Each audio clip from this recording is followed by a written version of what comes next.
오래전에 영국에서 있었던 일입니다.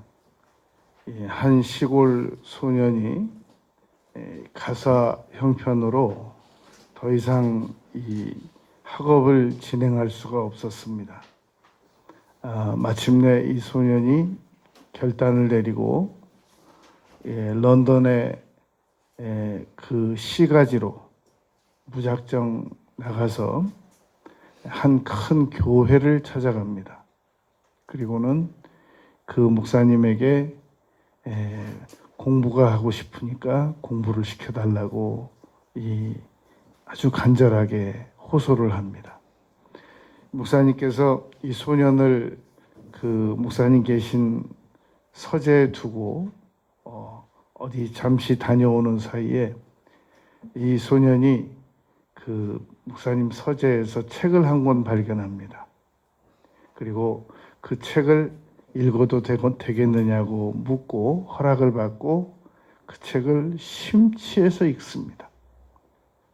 제목은 이 동물학에 관한 것이었습니다. 그 페이지를 마지막 페이지를 읽고 났는데 거기 그렇게 써 있었던 겁니다.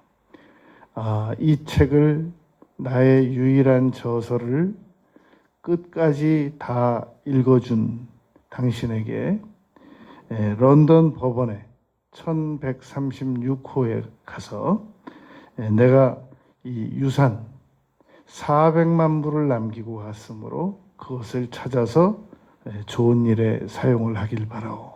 아주 영국에서 유명하게 알려진 일이었었습니다. 우리가 세상을 살면서 분명히 유익하다고 해서 그 일을 많은 사람들이 할 것이라고 생각을 해서는 안 됩니다. 실제로 유익한 일, 좋은 구호 이런 것들은 많지만 그 일을 실질적으로 행하는 사람들은 아주 극소수에 속하다는 것을 우리가 잘 알아야 되겠습니다.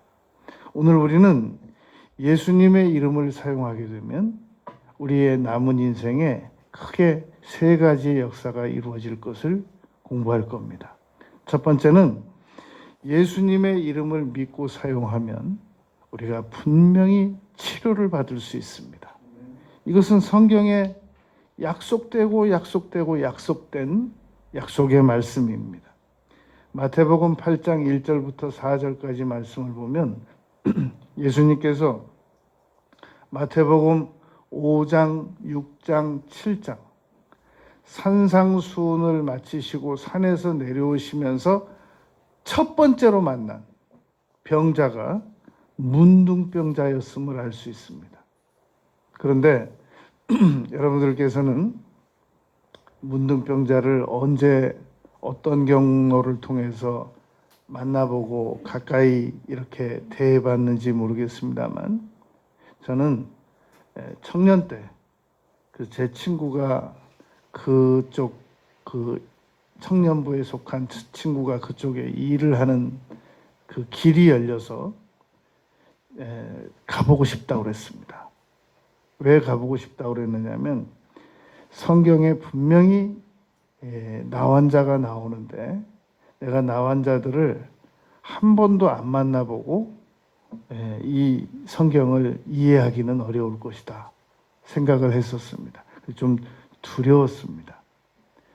그런데 다행히 그분들이 그 소록도에서 완치 판정을 받고 나온 분들입니다. 그래도 두려웠습니다. 혹시라도 재발이 되는데 내가 전염이나 되면 어떡할까. 그래서 많이 갈등스러웠지만 그래도 성경에 분명히 이 나환자가 있기 때문에 내가 한 번은 만나봐야 되겠다 그런 생각을 했습니다. 그래서 그 제 청년부 때 그 친구가 그쪽 일을 담당하고 있어서 자주 이렇게 놀러 가서 그분들을 만나게 됐습니다. 만났는데 손은 이렇게 뒤틀려 있었고 그리고 손가락도 많이 잘라진 분들이 있었고 그리고 얼굴도 뒤틀린 그런 모습들을 목격하게 됐습니다. 두려웠지만 계속 기도하면서 견디고 또 찾아가고 그리고 교제도 하고 함께 나중에는 식사도 하고 그분들이 차려주는 밥도 먹어보고 그렇게 했습니다. 그것은 아주 저에게 좋은 경험이 됐습니다. 그런데 그때를 경험으로 해서 이분들이 어떤 어려움을 가지고 있는가를 책을 읽다가든지 어떤 자료를 보다가든지 그냥 넘어갈 수가 없었습니다. 항상 이 나환자들에 대한 자료가 나오면 조금이라도 자세히 읽고 그 부분을 다 읽고 그렇게 넘어가 버릇했단 말입니다. 그러므로 마태복음 8장 1절부터 4절까지 기록된 이 나환자들에 대한 기사는 성경에서 치유 기사를 읽을 때마다 제가 아주 예의주시하면서 읽는 내용 중에 하나입니다. 그래서 그 자료를 보면 이런 겁니다. 제가 실제로 직접 목격하지는 못했지만 나환자들이 자신의 손에서 손가락이 이렇게 구부러지는 면이 떨어져 나가고 통증을 못 느낀다는 겁니다. 그리고 이 손가락이 마디가 떨어져 나가면서 이 살이 그대로 남아 있는 겁니다. 이게 번거로우니까 스스로 가위 같은 걸로 이걸 잘라낸다는 겁니다. 깨끗하게 손톱 정리하듯이. 전혀 통증을 못 느낀다는 겁니다. 그러면 내가 그때 만나 뵀던 분들에서 그 손가락이 없던 분들이 그런 과정을 거쳤겠구나. 제가 이렇게 생각을 하는 겁니다. 자, 여러분 질문해 보겠습니다. 이런 분들이 나을 수 있겠습니까? 이렇게까지 아픈 나병을 가진 분들이 예수님과 대화 가운데서 치유받았다고 하는데 여러분 이게 믿어지십니까? 이게 안 믿어지면 오늘 우리가 예수님의 이름으로 질병 치유받을 수 있다는 것도 안 믿어집니다. 이게 믿어지면 예수 그리스도의 이름으로 오늘 우리의 질병도 치료받을 수 있다는 사실이 믿어집니다. 예수께서 산에 내려오시면서 많은 무리가 따랐었는데 한 나병 환자가 나와서 절을 했습니다. 그러면서 원하시면 저를 깨끗하게 하실 수 있나이다. 예수께서 손을 내밀어 그에게 대시며 문둥병자에게 당시에 손을 대는 것은 불법이었습니다. 멀리 떨어져 있어야 됩니다. 100m 전방에서부터 나는 나병 환자입니다. 나병 환자입니다. 가까이 못 오게 그렇게 외쳤어야 했습니다. 그런데 예수님에게 근거리로 와가지고 원하시면 저를 깨끗하게 해줄 수 있습니다. 그랬더니 예수님께서 그냥 말씀하시면 되거든요. 나아라. 그런데 그 아들에게 굳이 그 스킨십을 하시면서 애정을 표현하신 겁니다. 그에게 대시며 이르시되 내가 원하노니 깨끗함을 받으라 하시니 즉시 그의 나병이 깨끗하여진지라. 여러분 이게 믿어져야 됩니다. 이게 믿어져야 오늘 우리가 치유를 위해서 예수 그리스도의 이름으로 기도를 드리게 됩니다. 이게 안 믿어지면 예수 그리스도의 이름으로 기도를 드리지 않게 됩니다. 역대하 16장 12절 13절에 보면 아사가 왕이 된 지 39년째 되는 해였습니다. 이 이스라엘에서 12지파가 이제 북이스라엘과 남유다로 갈라졌지 않습니까? 그래가지고 이 아합 왕이 이스라엘에서 북이스라엘에서 제일 악한 왕입니다. 이 남유다에서 가장 악한 왕은 므낫세였었는데 북이스라엘에서 가장 악한 왕은 7대 왕 아합 왕이었습니다.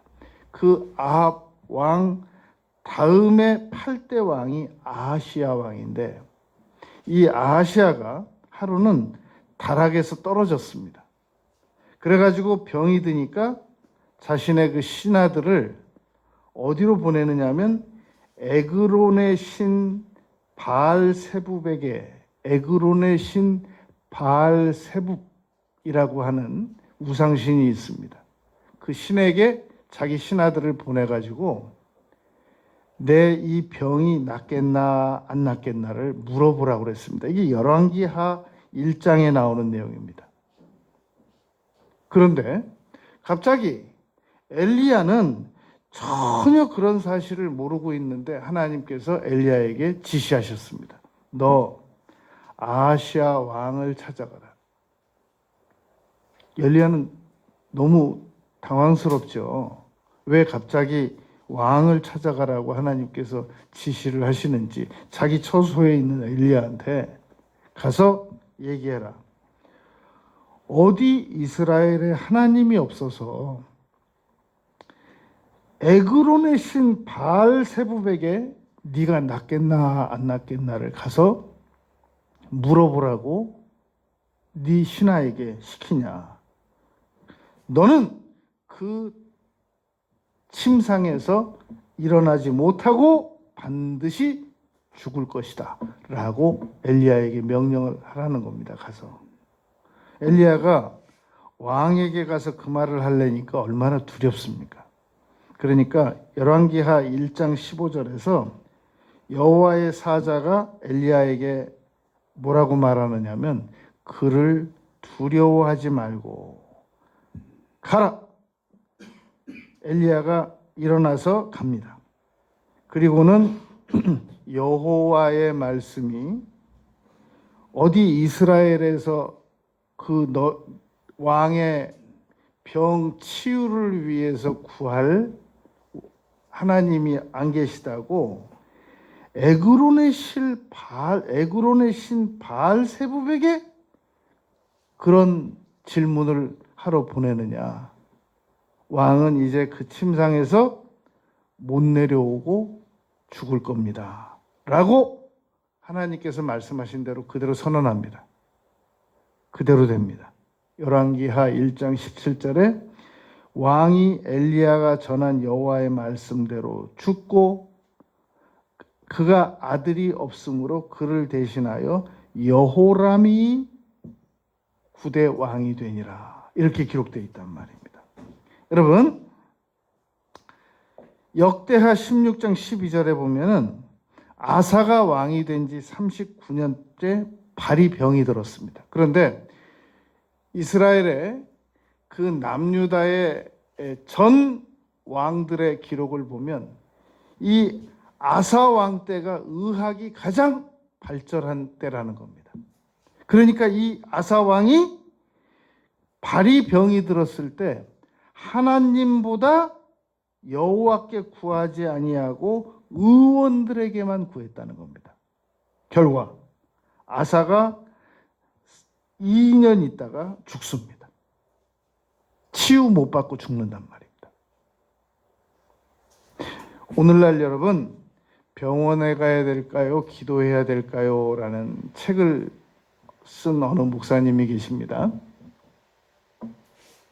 우리가 이 몇 주 전에 그 서울대 의대 출신 장로님께서 그 치유에 대한 예수 이름에 대한 그 책을 쓴 내용을 제가 자세히 안내해 드렸지 않습니까? 그 장로님께서 그 저서에서 뭐라고 말했느냐면 현대 의학을 통해서 치료받는 것은 하나님의 뜻이다 라고 말하면서 이사야가 무화과나무 뭉치로 인하여 치료받는 문제를 그 본문으로 다루었단 말입니다. 저는 여러분 절대 인정하고 존중합니다.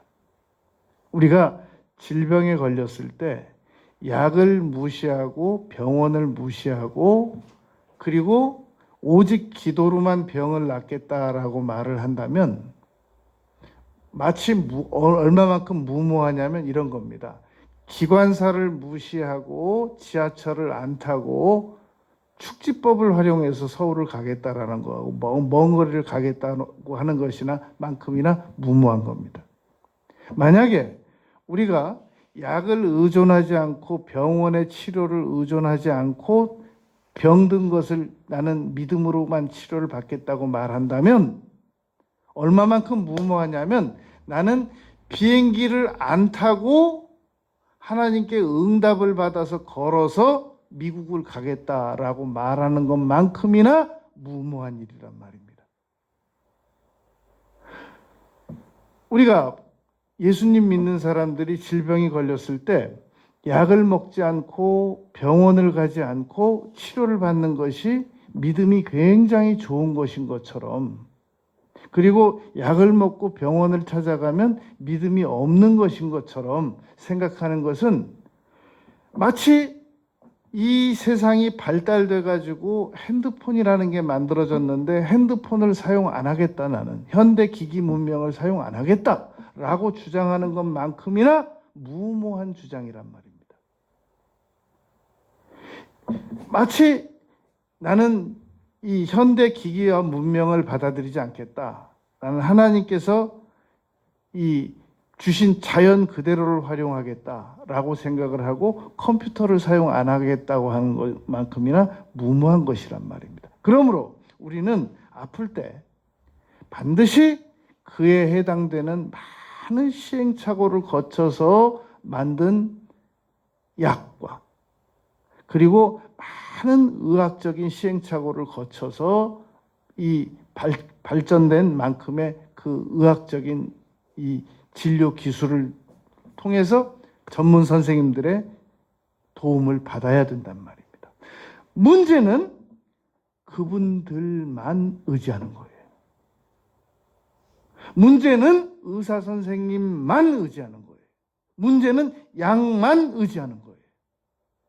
그러면 안 된다는 말입니다. 역대하에서 아사 왕이 하나님께 의존하지 않고 의원만 의지하다가 발이 병들어서 못 고치고 2년 만에 죽었단 말입니다. 그게 역대하 16장 12절 13절 말씀인 겁니다. 그러므로 오늘 우리는 병이 들거든 기도를 많이 드리면서 약을 먹고, 기도를 많이 드리면서 병원을 찾아가야 됩니다. 하나님, 오늘 제가 만나는 의사 선생님을 통해서 저를 치료해 주세요. 치료해 주세요. 하나님, 오늘 제가 가서 약사님에게 질병을 얘기해서 최소한의 이 약을 공급받을 때 그 약이 잘 전달되게 해주세요. 의사 선생님이 처방전 내려줄 때 제게 꼭 필요한 약이 전달될 수 있도록 처방전이 써지게 해주세요. 엉뚱한 약 써지지 않게 해주세요. 그렇게 기도를 드리면서 약을 먹고 병원을 가는 것이 하나님 뜻이란 말입니다. 그러나 야고보서 5장 14절 15절에는 뭐라고 써 있느냐면, 너희 중에 병든 자가 있느냐 그는 교회의 장로들을 청할 것이요 그들은 주의 이름으로 기름을 바르며 그를 위하여 기도할지니라 라고 기록되어 있단 말입니다. 그리고 믿음의 기도는 병든 자를 구원하리라 라고 말했단 말입니다. 그러니까 이 말은 약은 쓰지 말고 병원 가지 말고 주의 종들만 찾아가서 주의 이름으로 기도를 받고 믿으라, 그 말이 아니라는 겁니다. 발견된 지식은 활용을 하면서, 그러면서 기도는 기도대로 받으라는 말입니다. 마가복음 16장 18절에 병든 사람에게 손을 얹은즉 나으리라, 믿음을 표현하라는 얘기입니다. 우리가 믿는다는 증거를 어떻게 나타날 것이냔 말입니다. 마음으로 믿고 입으로 시인을 해야 됩니다. 그러면 마음으로 믿고 입으로 시인하는 것 말고 질병 치유를 위해서 내가 믿습니다 라는 표현을 어떻게 할 수 있는가? 마가복음 16장 18절에서 손을 얹으라는 겁니다. 그냥 단순하게 아픈 곳에 손을 얹고 기도 드려버릇하라는 겁니다. 그러면 예수님의 이름으로 반복해서 질병 치유를 위해서 기도 드릴 때 반드시 치료가 급속히 이루어진단 말입니다. 여러분, 구약 성경에서 금식하면 치료가 급속히 이루어질 것이다 라고 말했습니다. 이사야서 58장에서 그러니까 약 먹지 말라는 말이 아니라 금식하면서 기도를 드렸을 때 치료가 임한다라는 말이란 말입니다. 그러면 이제 또 혼란이 와요. 약을 먹어야 되는데 금식을 하면 내가 어떻게 약을 먹을까? 그러면 내가 금식을 하기 위해서 약도 같이 끊어야 되지 않겠는가? 그러면 약을 먹어야 되니까 내가 금식을 못하지 않겠느냐? 그래서 여러분, 어떤 질병은 금식을 하면서 해도 전혀 무리가 없는 병이 있고, 어떤 질병은 금식을 하면서 금식을 하면서 기도를 드리면 치료에 치명적인 영향이 오기 때문에 반드시 의사 선생님에게 상의를 하라는 겁니다. 전문의에게 제가 이 질병 치유를 위해서 금식하기를 원하는데 해도 괜찮겠습니까? 그러면 이 질병은 단식을 해서는 안 됩니다. 그분들은 예수님 안 믿으니까 믿는 의사 선생님들에게 찾아가서 내가 금식 기도를 좀 하고 싶은데 이렇게 말하는 건 괜찮아요. 근데 예수님 안 믿는 의사 선생님한테 가서 내가 금식 기도를 좀 하고 싶습니다. 그러면 위아래로 쳐다본단 말이에요. 그러니까 제가 이 질병이 단식을 해도 괜찮은 질병이겠습니까? 왜냐하면 우리가 계속 잘 먹어야만 되는 질병도 있지만 오히려 단식을 하게 될 경우 굉장히 유익한 질병이 많이 있다는 겁니다. 당뇨병 같은 경우도 그냥 한 끼만 안 먹으면 큰일 나는 그런 환자들도 있지만 웬만한 초기 당뇨병 같은 경우는 금식만 잘해도 충분히 낫는다는 겁니다. 그러니까 의사 선생님에게 협조를 구해야 된단 말입니다. 제가 어떻게 좀 금식하면서 이 질병을 치료해도 되겠습니까? 물어보라는 겁니다.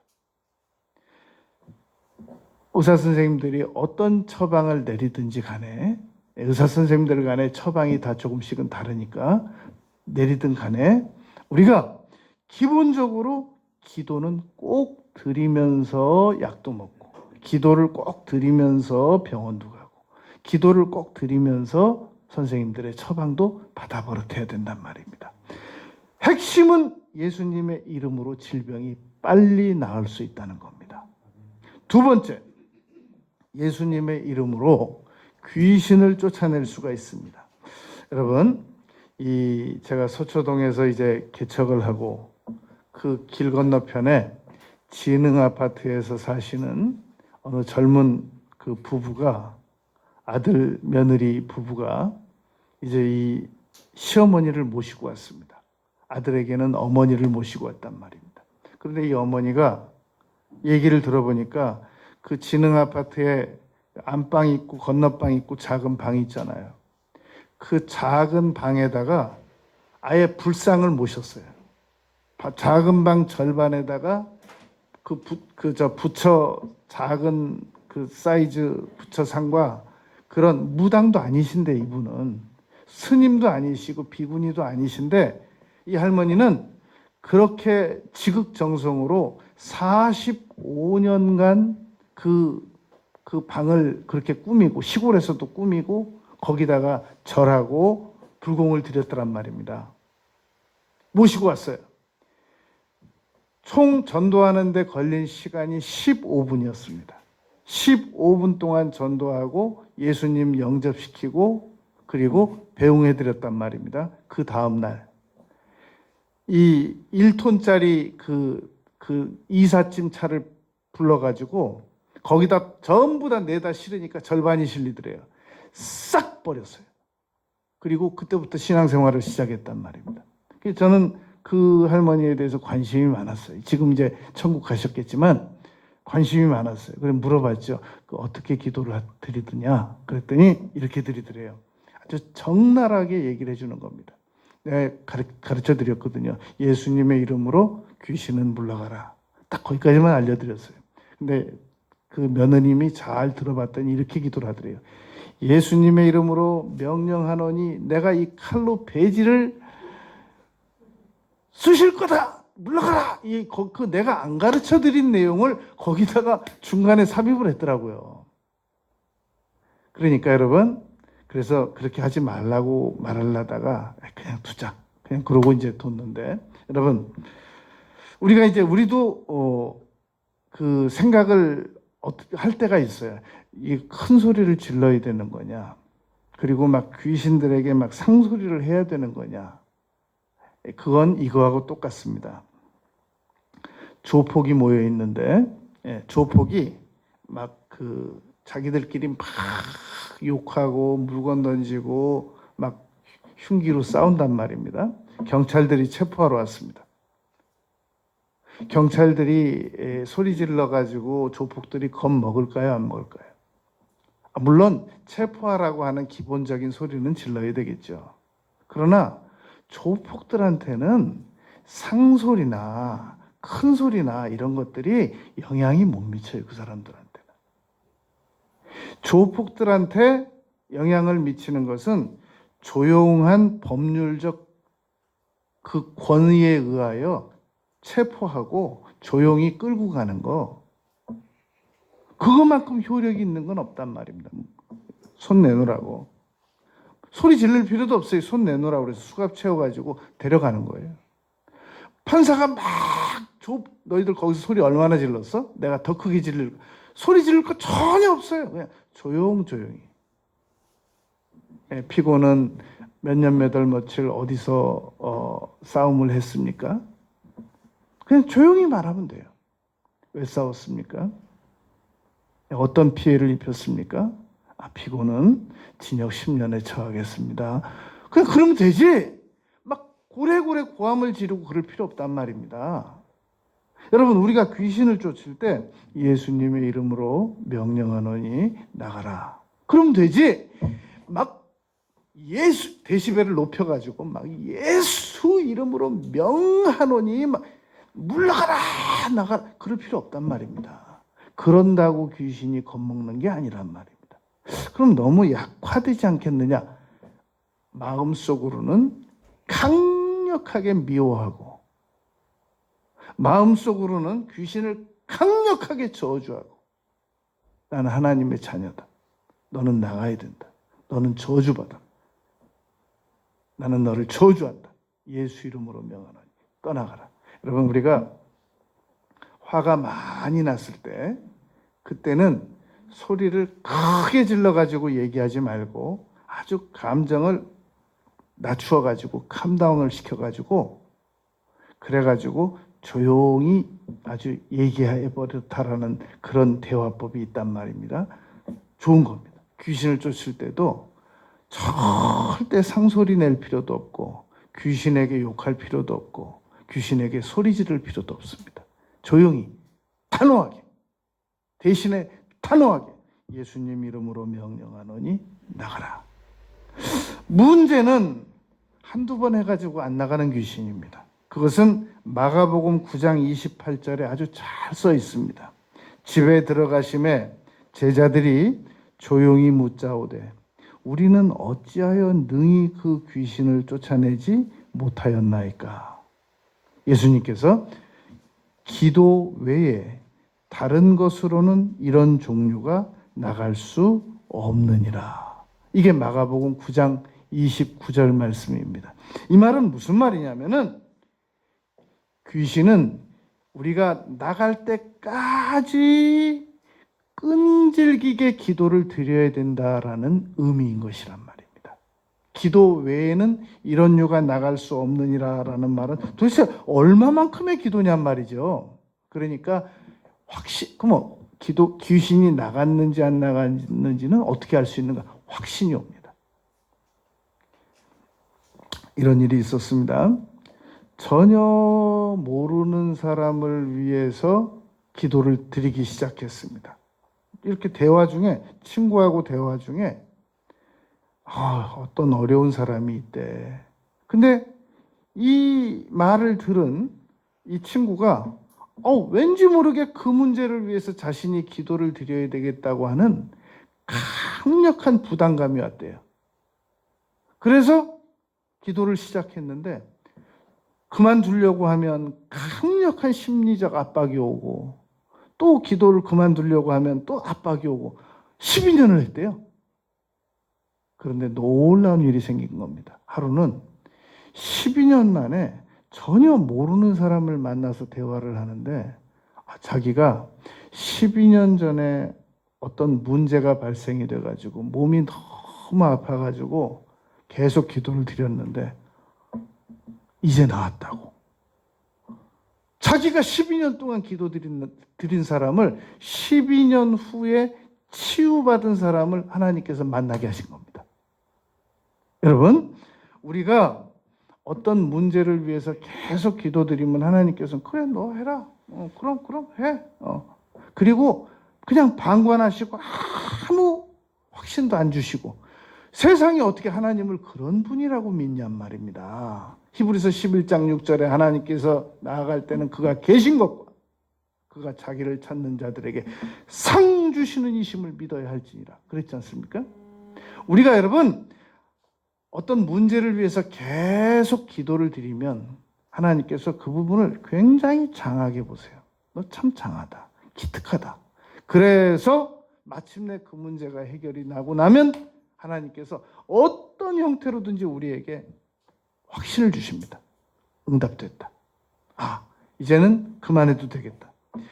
어떤 우리가 여러분 집안의 귀신 문제라든지 악령 문제라든지 계속 예수 이름으로 기도드리는데 몇 구짓고 명령하는데 아무 확신도 없어요. 계속 드리라는 얘기입니다. 이런 류는 기도 외에는 다른 것으로 나갈 수가 없느니라 라는 말씀과 같은 의미란 말입니다.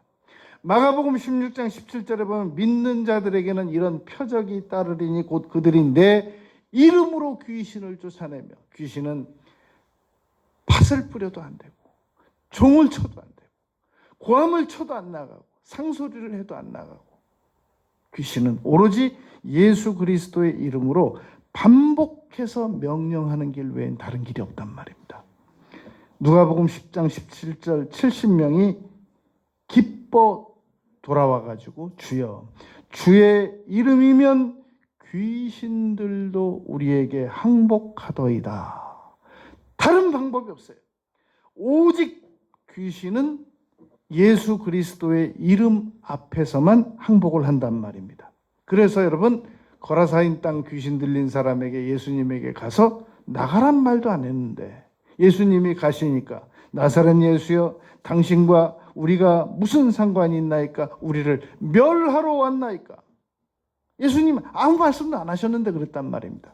그러니까 여러분 하나님께서는 그럼 우리가 그렇게 귀신을 계속 쫓으면 귀신이 우리에게 어떤 방해를 일으킬 거 아니겠느냐라는 겁니다.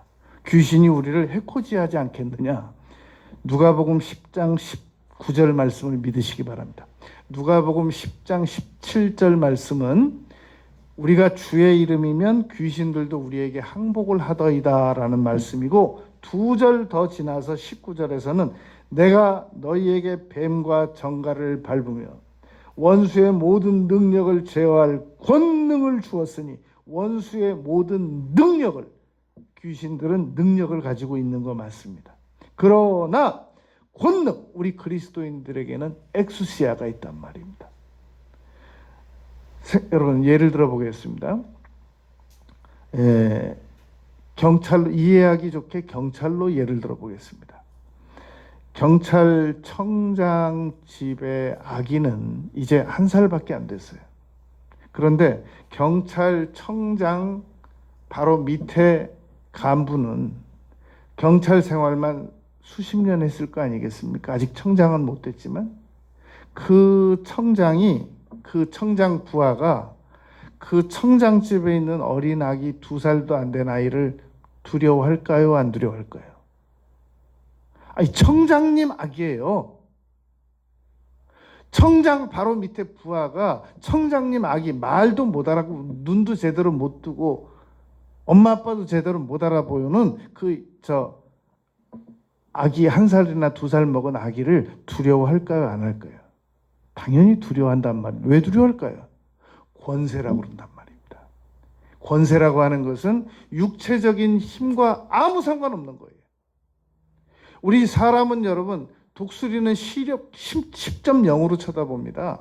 비행기 2대가 편대로 떠가지고 사진 찍어서 촬영해가지고 인화시켜서 확인할 수 있는 걸 독수리는 순간 다 판단한단 말입니다. 그 정도로 시력이 높단 말입니다. 그러나 독수리에게는 힘은 있지만 시력은 있지만 권세는 없습니다. 말은 시속 60에서 70km로 뛸 수 있습니다. 인간은 말을 절대 따라잡을 수 없습니다. 그러나 권세는 인간이 가지고 있는 거란 말입니다. 말을 잡아놓고 가두고 못 가게 하고 줄로 묶어놓고 모든 권위는 인간이 가지고 있는 것이란 말입니다. 바로 그 권위가 예수 그리스도의 이름에 포함되어 있단 말입니다. 예수님의 이름으로 명령하는, 고함 지를 필요 없습니다. 단호함만 가지면 됩니다. 믿음, 강력한 의지 가지고 예수님의 이름으로 명령하노니 너는 나가야 된다. 나는 네가 나갈 때까지 명령할 거다. 그러니까 피곤하게 계속 견디지 말고 나가라. 나가면 확신이 옵니다. 다시 들어오면 다시 불안합니다. 쫓으면 확신이 온단 말입니다. 예수님의 이름으로 귀신을 쫓을 수 있습니다. 세 번째, 예수님의 이름을 믿고 문제를 향하여 꾸짖고 명령을 하면 문제를 해결받을 수 있습니다. 여러분, 너희가 얻지 못함은 구하지 아니하며, 야고보서 4장 2절입니다. 마태복음 7장 7절 8절 구하라 그리하면 너희에게 주실 것이요 찾으라 그리하면 찾아낼 것이요 문을 두드리라 그리하면 너희에게 열릴 것이니 구하는 이마다 받을 것이요 찾는 이가 찾을 것이고 두드리는 이에게 열릴 것이니라 라는 마태복음 7장 7절 8절, 야고보서 4장 2절 너희가 얻지 못하면 구하지 아니하며, 이 구한다는 것의 마지막 보증은 예수 그리스도의 이름으로 기도한다는 전제하에서 구하고 찾고 두드리라는 얘기라는 겁니다. 예수 그리스도의 이름도 활용하지도 않고 믿지도 않고 무조건 구하고 찾고 믿으면 문제가 해결된다라는 것은 이건 잘못된 근거 없는 생각이란 말입니다. 요한복음 14장 너희가 내 이름으로 구하라. 요한복음 16장 내 이름으로 구하는 것을 내 이름으로 주신다라는 그 아버지께 구하는 것을 내 이름으로 구하면 주신다는 예수님의 약속의 말씀인 것이란 말입니다. 여러분, 외국 가기 위해서 공항 간다고 펴주는 건 아닙니다. 무조건 공항 간다고 해서 탑승이 보장되는 건 아니란 말입니다. 우리가 외국 가려면 여권이 만들어져야 되고, 그리고 그 여권을 가지고 표도 찍어야 되고, 그리고 공항에 가서 여권을 가지고 통과를 해도 여러 단계를 거쳐서 이 여권이 진짜 여권인지 가짜 여권인지, 이 여권을 사용하는 이 사람이 진짜 이 여권의 이름하고 맞는 사람인지 이거 다 확인해야 마침내 비행기를 탈 수 있단 말입니다. 마지막 비행기 타는 순간까지도 확인하잖아요. 우리가 여러분 기도하고 구한다고 해서 무조건 응답이 오는 거 아닙니다. 그럼 아무나 구하게 해요. 마지막 확인이 있어야 되는데 예수님의 이름으로 구하느냐는 겁니다. 예수님의 이름을 믿고 구하는 것이냐라는 것입니다. 내가 지금 예수님의 이름을 믿고 구하는 거냐? 여러분 그런 경우 보지 않습니까? 우리가 이제 내 자동차를 타기 위해서 가서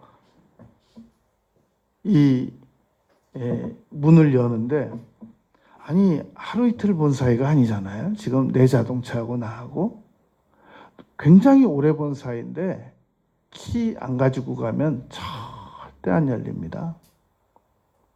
그렇게 내 자동차하고 많이 아는 사이인데도 키 안 가지고 어쩌다가 너무 급해가지고 키 안 가지고 가면 문도 안 열리고 시동도 안 걸린단 말입니다.